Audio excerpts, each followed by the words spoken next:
Sulayang ta pagpunting nga importante alang ini nga solemnidad sa Santisima Trinidad mao unsayang atong pasalamatan. Dili kini pasalamat sa kaguol. Dili kini pasalamat sa kahadlok. Dili kini pasalamat sa kabalaka. Dili kini pasalamat sa bisag unsa nga rason, kun dili pasalamat sa kalipay. Kay kana man ang matang sa palasalamat. Nagingon ang tubag sa Salmo, himaya o pagday ang ako pagtantiya mao, pagpasalamat sa tumang kalipay. Ang rason nga no kita magmalipayong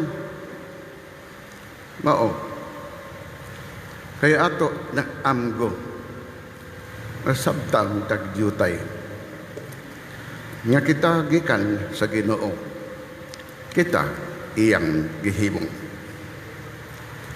Kita sa klaro mga abog na kung nga ang abog sa atong palad, puy kitang muhuyop sa maong abog, mulagpot ang abog, ugway kalainan kana mga abog kita. Apang bisan kita mga abog, iya kitang gihimo nga mga tao nga may dignidad. Gipadala niya iyang bugtong anak nga nagmatuod ngang dignidad nga iyang ihatag kanato habog sa tanan nga mga medalya nga ihatag ning kalibutan. Dili ang maong kahabog sa dignidad sa tao gumikan sa kaybalo. Dili gumikan sa bahamdi nga atong maangkon. Dili gumikan kay daghang tagkahigalaam, daghang tagkabdangan. Ang ato dignidad nga habog kaayo mao nga kita giisip niyang iyang sinagop nga mga anak. Sa ato pagdi ay ang matag usa kanato mga anak sa Ginoo. Sinagop kay ang iyang bugtong anak ang Ginoong Hesukristo iyang gipadala matog ni San Juan pulong sa Ginoo ngadto kang Nicodemo. Gihigugma sa Dios pag-ayo ang kalibutan iyang gipadala ngayang bugtong anak. Nga kita nabunyagan sa iyang anak, dili kay ni ambel kundi gihimo iyang hinagop ng mga anak. May kapuno pa ba kita nga ng dignidad nga gihatag mismo sa Ginoo kanato, grabing habog sa tanang dignidad. Dili kita mo korona, mo purong-purong, mo surob o bisag sulob o unsa mang medalya o unsa mang atong dala sa ato mga bulsa. Ang ato pili, gasa sa Ginoo, kita iyang mga anak. Angay tang maglipay sa gasa sa kinabuhi nga iyang gihatag kanato. Dili lamang kita gitagaan dignidad nga iyang mga anak, gihimo kita niyang takos angayan nga mahimong iyang mga anak. Lahi raman ang mayor, lahi rapod ang senador, lahi rapod ang congressman, lahi ang gobernador. Mapili sila nga gobernador.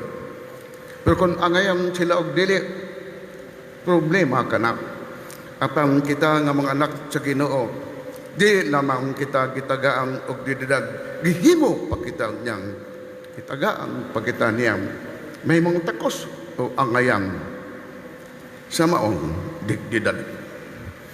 Kagibilin man niya ang iyang pagtulunan nga mao ang kamatuoran ug ibilin man niya ang mga sakramento sa atong simbahan.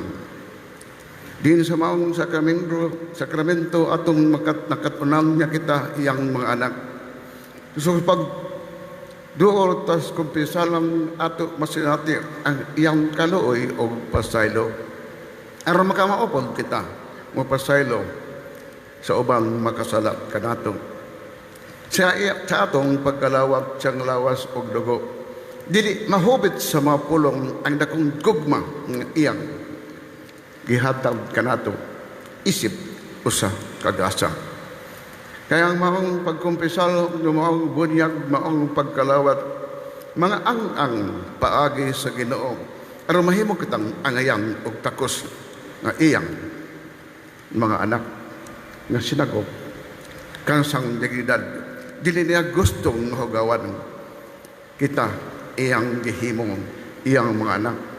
Ug iya pang gipunan nga mahimo kit unta kitang angayan takos nga mahimong magpuyo sa maong dignidad nga iyang mga anak.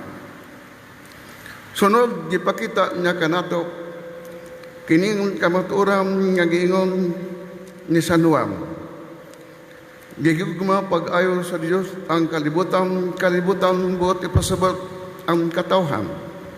Dili ang buot ipasabot ngining kalibutan dinhi maong physical world, kundi ang katawhan. Tungod nini gihatag niya ang iyang bugtong anak aron ang tanang nga moto kanya dili mamatay kundi makabaton og kinabuhi. Hinunoa makabaton sa kinabuhi tayo.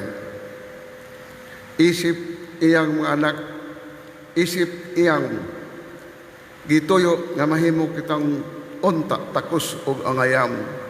Ang tumong nga maong gugma nga muluwas kanato di lamang kutob kita iyang mga anak, di lamang kutob kita mahimong ayam kundi human ning kinabuhi. Igkamatay ta nga nagto sa gugma o nagpuyo sa gugma sa Ginoo. Ang iyang gisaan ipakita ni Kristo ato nang hibuloan ang gitanyag labing importante nga tanyag dili utang nga mabayram, dili yuta nga maangkon, dili diploma nga makapot, dili bulawang nga maangkon. Saat tumana ang akong sugo. Saad kinabuhing walay katapusan.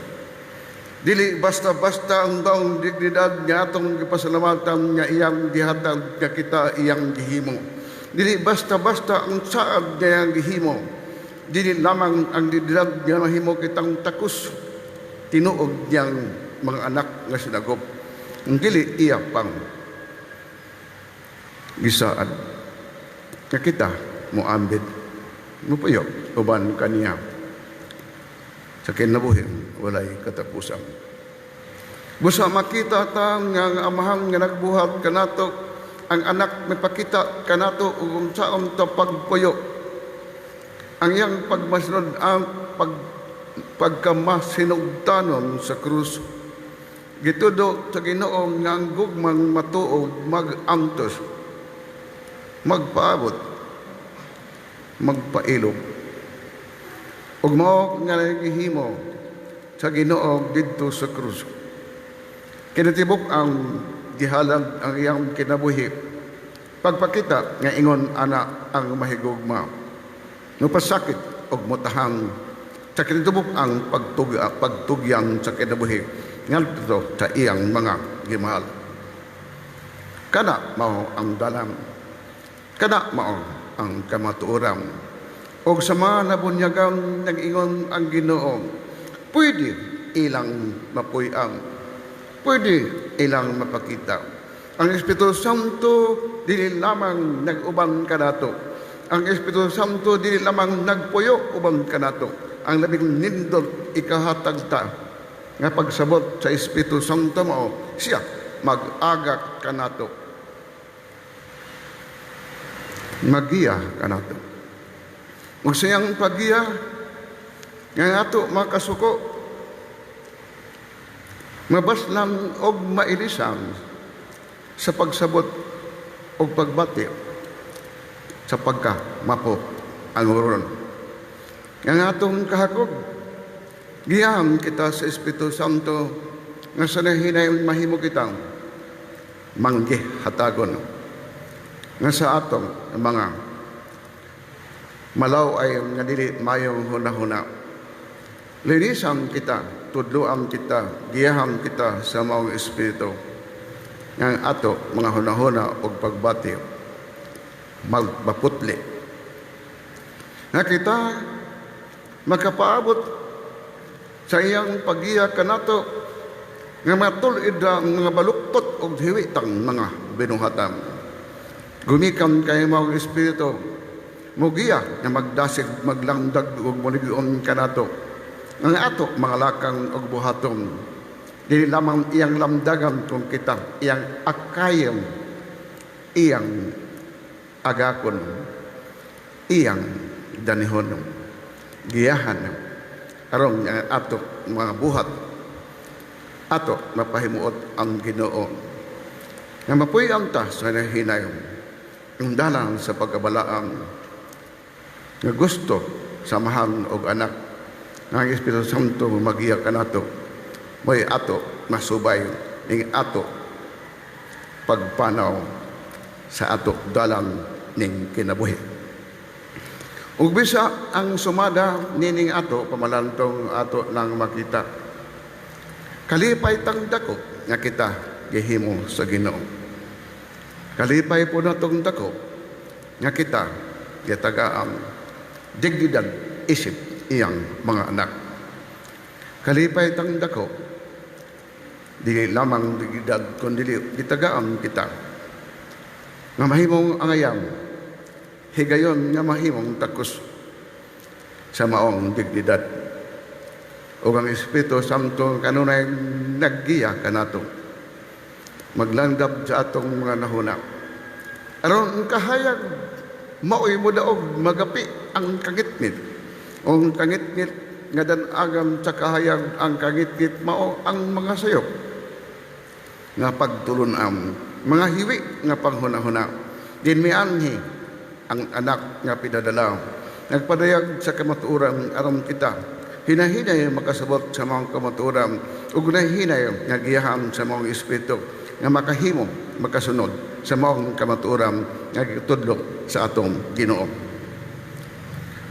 Kung sa matang sa pasalamat nga atong mapadayag kalipay nga kita iyang gihimo, kalipay nga kita iyang gihimong iyang mga anak, kalipay ka kita gigiyahan siyang Espiritu dili ngadto sa dalang sa bungaw sa kalautan kundi giya sa kahayag sa atong kaluwasan sa kinabuhing walay katapusan human kinabuhi sa kalinaw o kalipay uban sa Ginoo. Padayag ta ng atong pagtuo.